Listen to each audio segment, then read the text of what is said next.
കൊല്ലം Chandanathope ITIയിൽ NDA സ്ഥാനാർത്ഥിയെ തടഞ്ഞ് SFI. Vote തേടിയെത്തിയപ്പോഴാണ് സ്ഥാനാർത്ഥി കൃഷ്ണകുമാറിനെ SFI പ്രവർത്തകർ തടഞ്ഞത്. സംഭവം ചൂണ്ടിക്കാട്ടി പോലീസും തെരഞ്ഞെടുപ്പ് കമ്മീഷനും BJP പരാതി നൽകി. ഇന്ന് രാവിലെ 11 മണിയോടെയാണ് NDA സ്ഥാനാർത്ഥി കൃഷ്ണകുമാർ ജി വോട്ട് തേടി ചന്ദനത്തോപ്പ് ഗവൺമെന്റ് ITIയിൽ എത്തിയത്.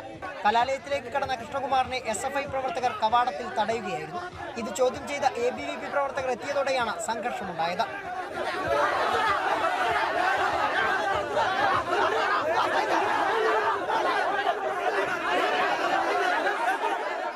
കോൺഗ്രസിനും CPM-നും ഇല്ലാത്ത വിലക്കാണ് തനിക്ക് ക്യാമ്പസിൽ നേരിടേണ്ടി വന്നതെന്നും ഫാസിസത്തിനും മേലെയാണ് SFIയുടെ ഇത്തരം രീതികളെന്നും കൃഷ്ണകുമാർ അമൃത വാർത്തകളോട് പറഞ്ഞു.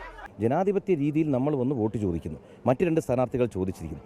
അപ്പോൾ ഈ ആക്രമിച്ച് നമ്മളെ ഭയപ്പെടുത്തി ഓടിക്കുക എന്നുള്ളതാണെങ്കിൽ അത് മനസ്സിൽ മാത്രം വെച്ചാൽ മതി. അതിവിടെയല്ല, ഒരിടത്തും നടക്കാൻ പോകില്ല. കാരണം ഇന്ന് ഇന്ത്യ ഭരിക്കുന്നത് നരേന്ദ്രമോദിയാണ്. അത് മനസ്സിൽ വെച്ചേക്കുക.